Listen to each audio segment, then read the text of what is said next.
Hello friends जैसे आप जानते हो कि 3 यूनिवर्सिटी है जिसका अभी तक एग्ज़ाम नहीं हुए हैं। उन यूनिवर्सिटी में किस तरह के क्वेश्चन पूछे जाएंगे, कौन से टॉपिक से ज़्यादा क्वेश्चन आएंगे, वो जो है मैं आप लोग के लिए लेकर आई हूँ। वो यूनिवर्सिटी है PPU, Pataliputra university, AKU and Magadh university. ये तीनों यूनिवर्सिटी में अभी तक एग्जाम नहीं हुआ है, तो आज हम जो है इन तीनों यूनिवर्सिटी का जो है क्वेश्चन आंसर देखेंगे, कौन से क्वेश्चन आ सकते हैं, किस टॉपिक से पूछा जा सकता है चाइल्डहुड एंड ग्रोइंग अप के बारे में। चलो स्टार्ट करें वीडियो को। उससे पहले फ्रेंड्स, अगर आप हमारे चैनल पर नए हैं तो चैनल को सब्सक्राइब कर लीजिए, बेल आइकन पर हिट कर दीजिए। फ्रेंड्स, अगर आप सीटेट क्रैक करना चाहते हैं, सीटेट का सेकेंड बैच जो है हम लोग 17 अक्टूबर से स्टार्ट कर रहे हैं, तो आप जो नंबर दिया गया है उस पर कॉल या मैसेज कर सकते हैं। चलिए देखिए, चाइल्डहुड एंड ग्रोइंग अप से रिलेटेड क्वेश्चन किस किस तरह के पूछे जा सकते हैं।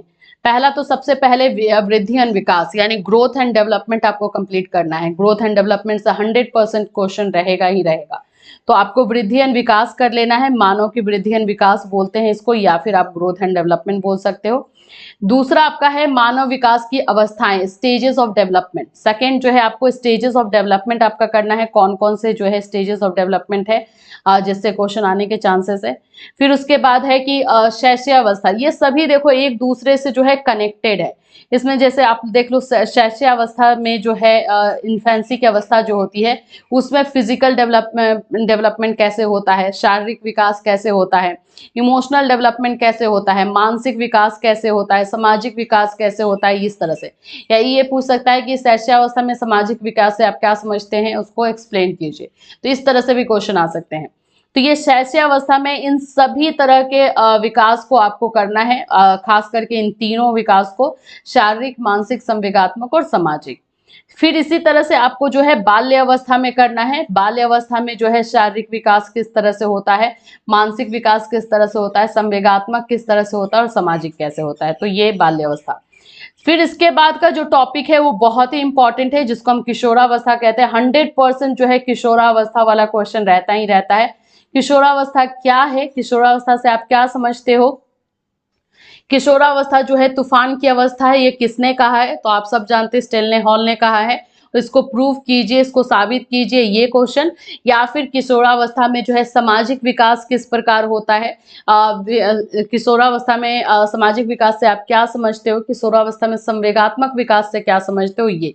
तो ये सारे टॉपिक्स जो है बहुत इंपॉर्टेंट है आप लोग के चाइल्डहुड एंड ग्रोइंग अप के लिए, ठीक है।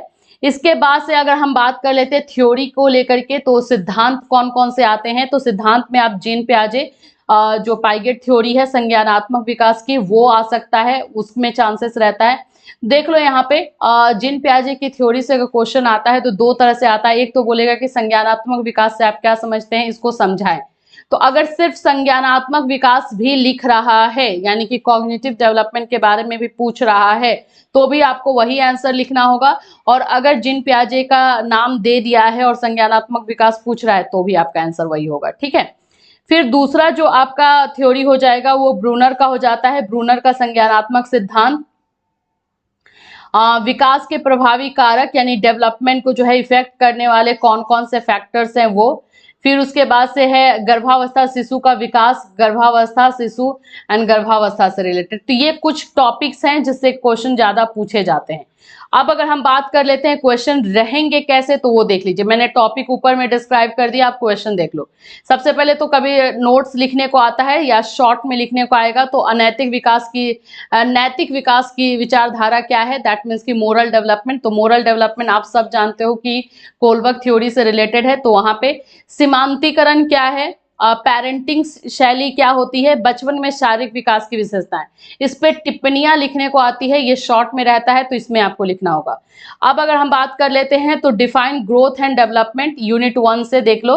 वृद्धि और विकास को परिभाषित कीजिए। जैसे फर्स्ट टॉपिक हमारा वृद्धि विकास था, तो उसमें क्वेश्चन इस तरह से पूछे जाते हैं, वृद्धि और विकास को परिभाषित कीजिए, वृद्धि और विकास के सिद्धांत क्या है, विवेचना कीजिए। तो ये क्वेश्चन अगर आप लोगों ने नहीं किया है तो इसको कर लेना। अगर इस क्वेश्चन को करने के लिए आपके पास नोट्स अवेलेबल नहीं है, तो हमने 4 बजे के क्लास में जो है इस पे क्लास किया हुआ है, उसका जो है प्लेलिस्ट बना हुआ है, तो वहां से आप जाकर के ले सकते हो। वहां से आपको जो है प्लेलिस्ट से आपको ये चैप्टर और ये क्वेश्चन का आंसर पूरा अच्छे से मिल जाएगा। दूसरा क्वेश्चन जो हमने किशोरावस्था के बारे में किए, देखो किशोरावस्था में किस तरह से क्वेश्चन पूछ सकता है। भारतीय किशोरों की आवश्यकता तथा समस्याओं का वर्णन कीजिए। Discuss the needs and problems of Indian adolescence.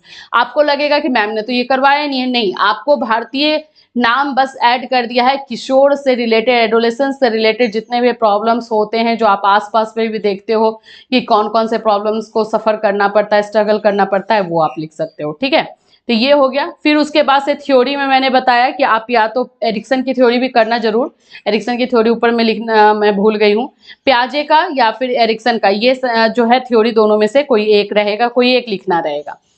फिर उसके बाद से आ जाते हैं बाल विकास में परिवार और समुदाय की भूमिका। भूमिका पे जो है या तो फैमिली का रोल या स्कूल का रोल या तो समुदाय का रोल, ये जरूर रहता है, तो ये आपको कर लेना है। फिर है बाल विकास पर सामाजिक और सांस्कृतिक परिवर्तन की मान्यताओं का वर्णन। तो ये सभी के सभी क्वेश्चंस बहुत इंपॉर्टेंट है, यूनिट वाइज इसको कर दिया गया है ताकि आपको कोई प्रॉब्लम ना हो। फिर यूनिट 4 से देखो तो बाल विकास पर सीमांतीकरण तथा स्टीरियोटाइपिंग का किस तरह का प्रभाव पड़ता है, वर्णन कीजिए। मार्जिनलाइजेशन क्या होता है ये आपको बताना है, और इस पे स्पेशली जो है चाइल्ड डेवलपमेंट पे क्या इम्पैक्ट आता है।